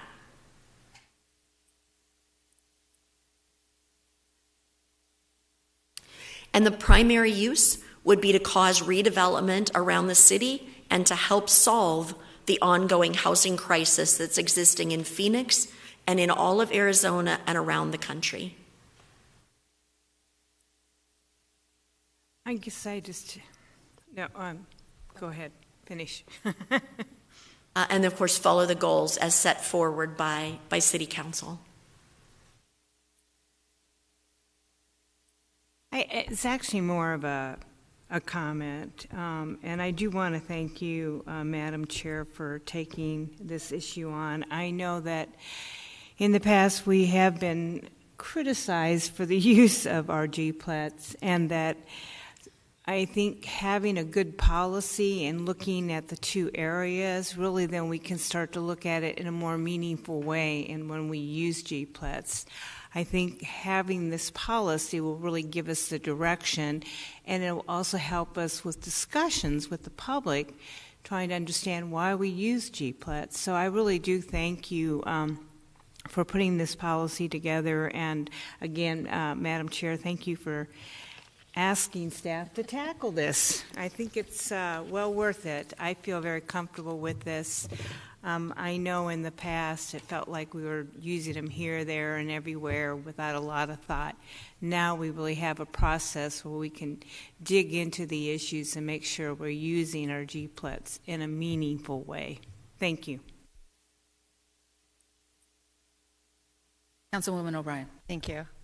I'd also like to thank you for tackling this issue because, I came on in the middle, but I'm clearly excited to move this forward and support this. But not only that, continue the discussion about our current redevelopment areas and expanding, hopefully the CBD, but also look at what other areas in our city are eligible to have this applied to them. I know that, I don't know that it meets all the requirements, but I can think of several areas in older part of District 1 where I would love to utilize some of this tool to help redevelop that area. So thank you, Vice Mayor, and thank you, staff. I'm excited to support this item. I have one critical question, and it's really a future, and it's a future conversation. With possibly us losing the rental tax fee, how will then this come into play? Because we're giving abatement, 25 years of property tax. How then will this tool, I don't even know, I'm just thinking, will be managed if the rental fee cost is removed and gone? And I can hear the public then say, why are you providing these property tax abatement and not allowing them to pay? So that's a long-term conversation, but I'm just thinking for the future now. I think we've done a great policy, but I don't know how those decisions will be made, I guess by us. Madam Chair, I actually, as we look at the other redevelopment, a good way, at least, and to your point, absolutely, it'll be a long-term conversation, but even in today's conversation, as we look at the areas that pay an excise tax, not the downtown area where there's an abatement for 8 years, but in the excise tax areas, they immediately, upon going on the GIPLET, go straight to paying an excise tax. So there will be, almost in every instance, more revenue coming to the city than is currently being made from the property today. So it could actually help to add revenue into the city to be able to handle those items. Well, that's awesome to hear. Right. Could you just explain that, I think, a little bit further so that for those of us who are newer to this or don't really understand it could better understand what you mean by that. I'd be happy to, Madam Chair, Councilwoman O'Brien. So property tax is paid on any property that exists other than government-owned properties in the state of Arizona. Property taxes are paid on there, and those property taxes are determined by the valuation of the property, and in Maricopa County, those property tax rates are set by the county assessor. In our older areas, these are properties that have been, might have been built in the 1950s, 60s. Their valuation is very low. And so their property tax is being paid on that very low valuation. So it might not be the highest and best used in revenue coming into the city. If that property were to be redeveloped and moved on to the excise tax, that development would immediately start paying the excise tax that is updated by producer price index on an annual basis. So instead of the property tax that is added to each year just based on the value, a small valuation of the property, which step by state legislation can not be greater than 5% every other year. So if you're $100,000 today, 2 years from now, you can go up by 5%, which means you can go to $105,000. 2 years from that, you can go to $112,000, and so forth and so on. If you look at an excise tax, it will be based on the square footage of of the new building. So let's say the new building is 100,000 square feet. Residential excise tax today is 94 cents. So it would be $94,000 that the city would immediately get, or all taxing jurisdictions would immediately get divided up.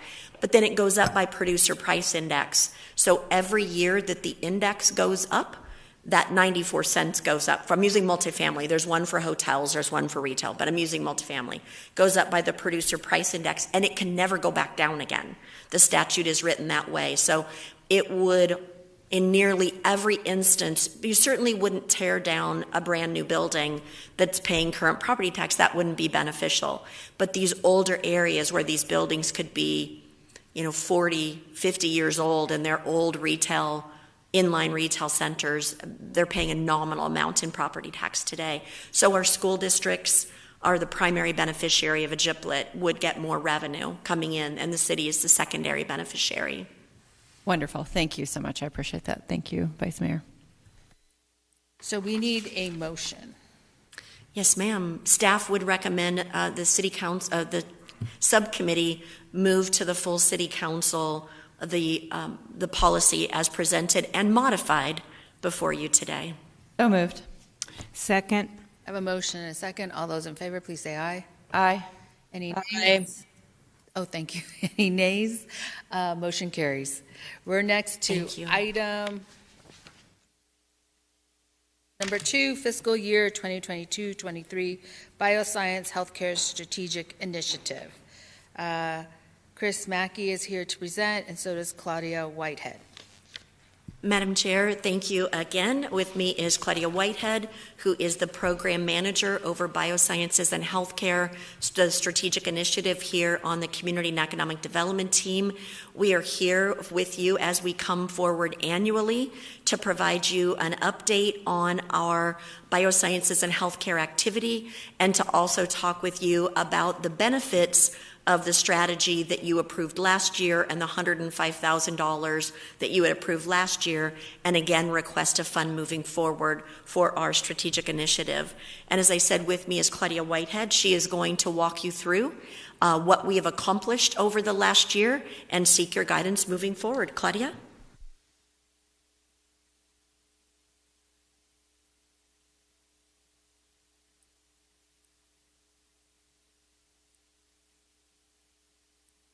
Oh, I apologize. Thank you, Chris, and good morning, Madam Chair and members of the subcommittee. We are thrilled to be here and share this update on the Bioscience Healthcare Strategic Initiative. And just as a quick reminder of what we focus on under your direction for the strategic initiative is we really focus on the areas of research and development, the support and growth of the entrepreneurs, precision medicine, healthcare delivery, medical and biomedical education, and branding. And we are really excited to have built on the Phoenix's Hot branding and going to the Phoenix's Bio branding, building off of that. And as you might recall, back in 2020, we were ranked in the top 5 in the nation among emerging life science markets by CBRE in their life science report. And then even more exciting is that this year, their most current report in 2021 is we've been ranked in the top #1 in job growth in the nation among emerging life science markets.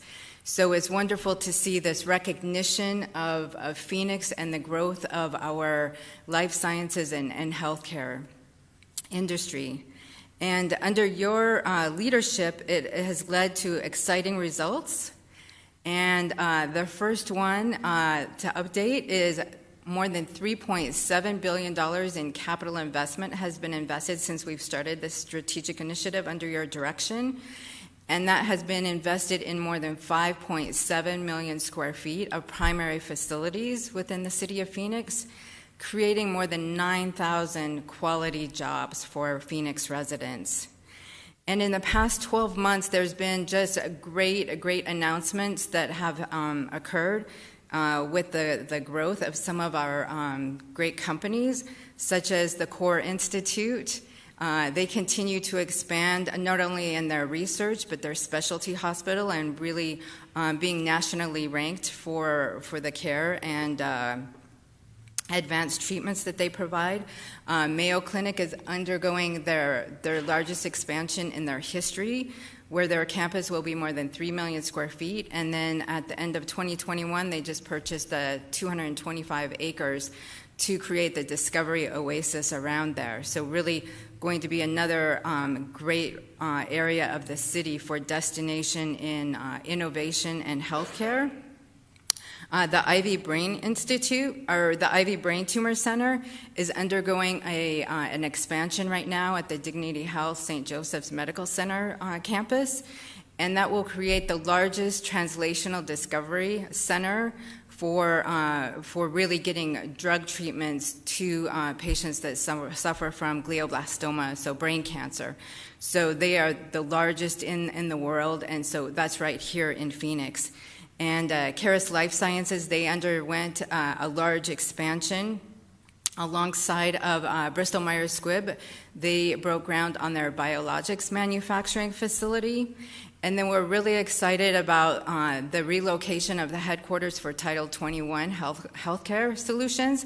And they enable life science companies to take their treatments to the market.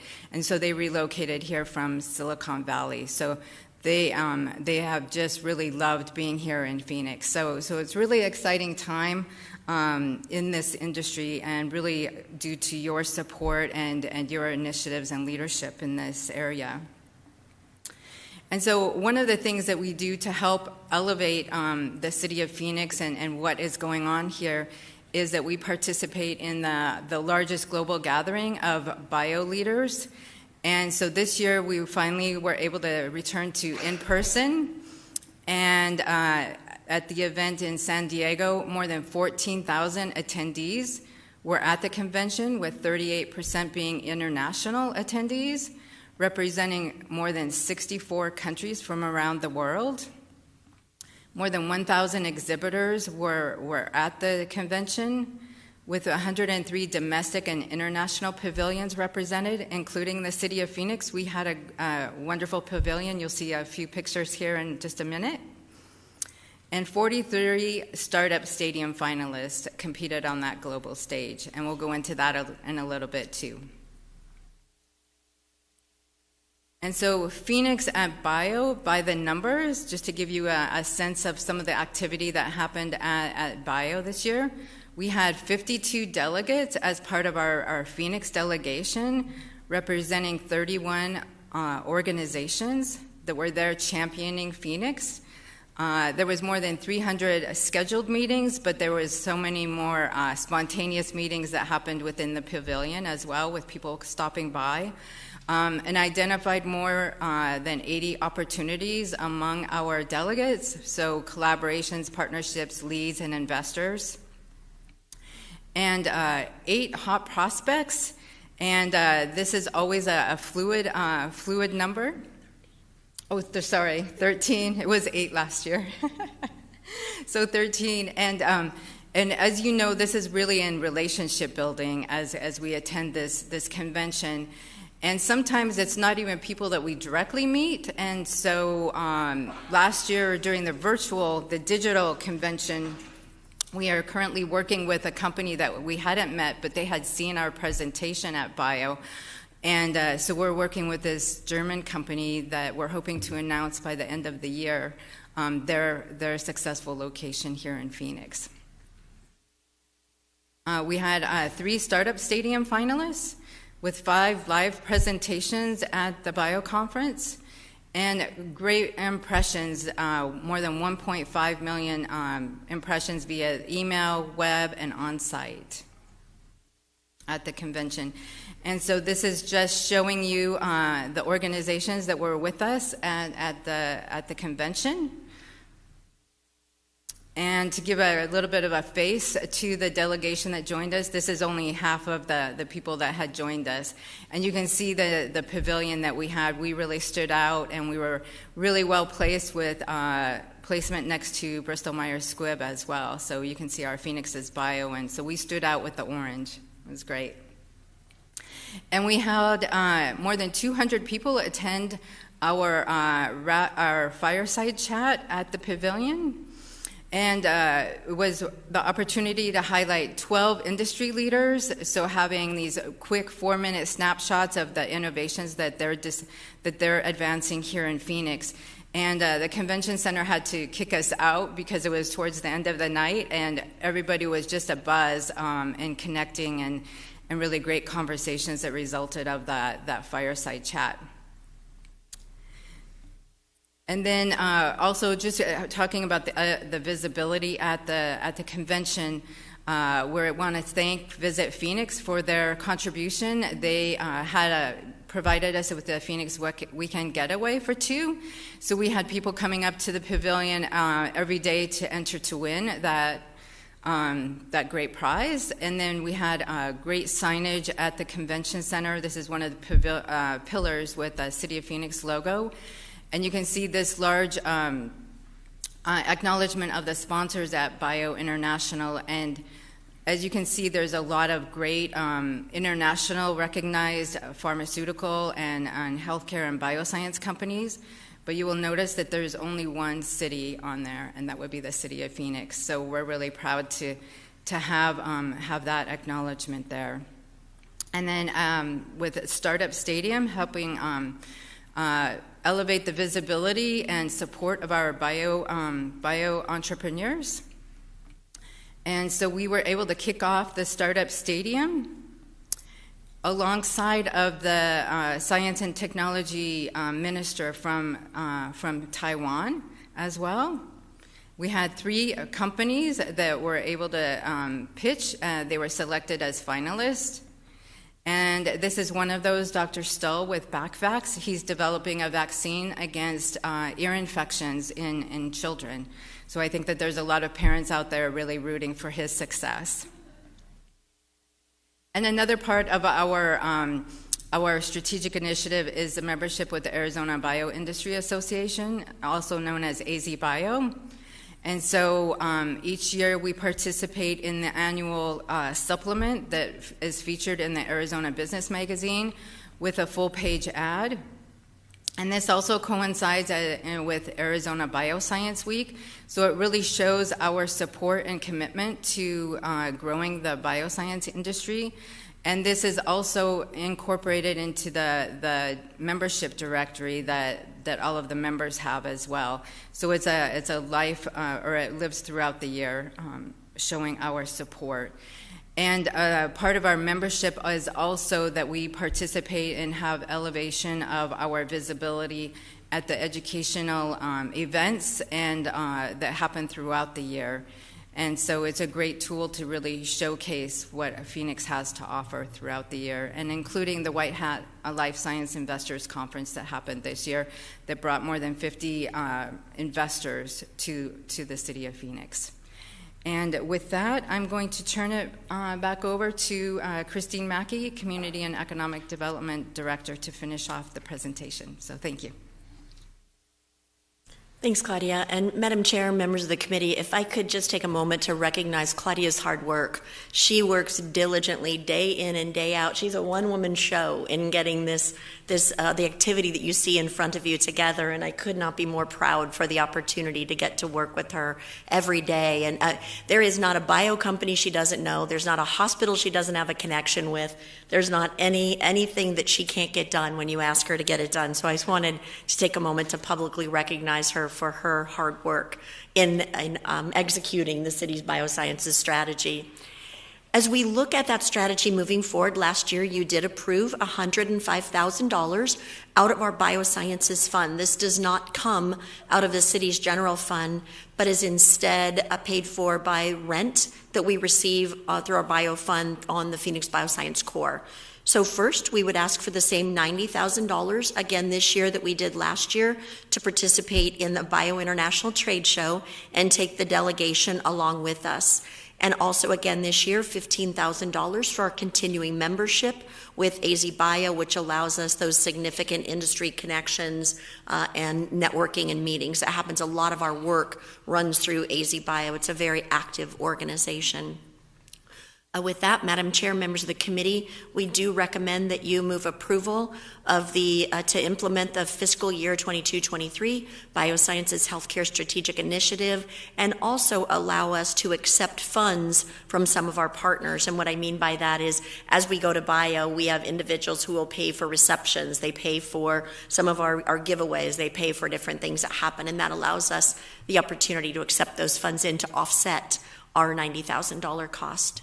And thank you for your time, and we'd be happy to take any questions you might have. I just have one statement. I would like to see the delegation diversify. And what I mean from the city is diversity of other council members being able to attend. Who that is, I don't know. That's up to whoever, or the downtown council members be able to attend these events. I think there's a number of items or events, conferences that need to be diversified, and others need to be able to at least be invited and can decline, and then another person can be chosen. But that's just my statement. Madam Chair, if I could, we do like that comment. In fact, I will tell you, I'd already spoken to Councilwoman Ansari earlier this week to talk to her, or maybe late last week, to ask her. I mentioned to her she should go, and was going to visit with Councilman Garcia. I think that because the two council districts in that area, and also we would invite, and I think you make a good point, whenever we attend these, we should offer that attendance to the city council for anyone who'd like to attend and see the trade show. So appreciate that guidance, and we'll incorporate that moving forward. I just think all of us provide a different lens of how we're looking at the bioscience area, and we all have different. I would look at it in a very educational role piece. What do you do? How do you do this? What's your pipeline look like?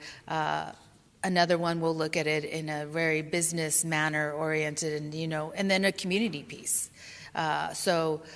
I think more diversity of the council voice, representation at some of these conferences also provides some education and understanding as to why we support what we support. So those are my statement and comment. Do I have a motion? I have a question. Yeah, go ahead. Thank you for the presentation. Claudia, you talked about having 13 hot prospects come out of the most recent conference. If just one of those becomes a success and they choose Phoenix, what does that look like for us economically? So, Madam Chair and Councilwoman O'Brien, that would be, that just really helps to create more visibility of the growth and strength of the city of Phoenix in leading in the biosciences, and really advancing the treatments that are advanced through the company that would locate.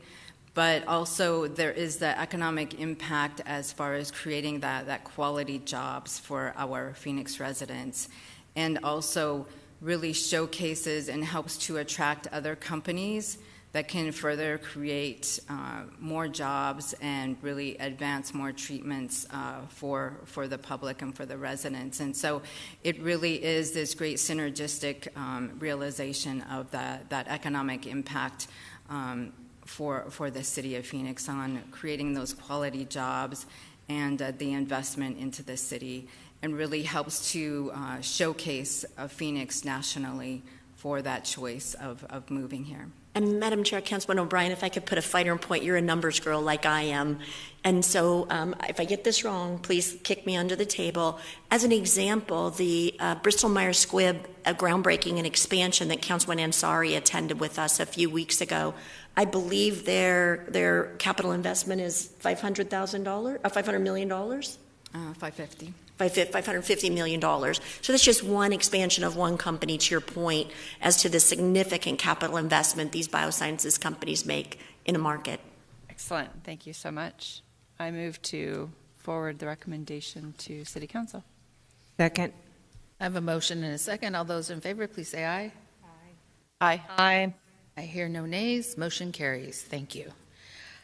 I believe I go to public comment. Call to the public. I don't think I have anything. And then any other future items on here?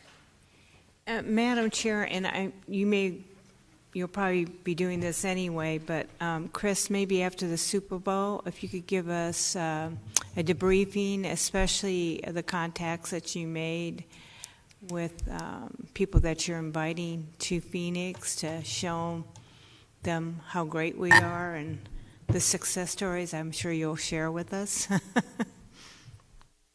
I would also like to invite Valley Metro to our December 2nd meeting.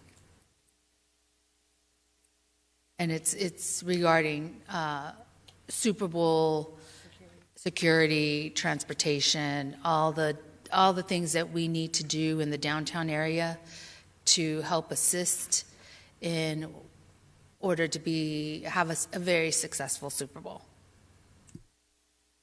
Okay. Vice Mayor and subcommittee members, we have those two items listed, as well as business attraction and water conservation update as well. So we will follow up with our colleagues on those items. Okay, thank you. Meeting adjourned.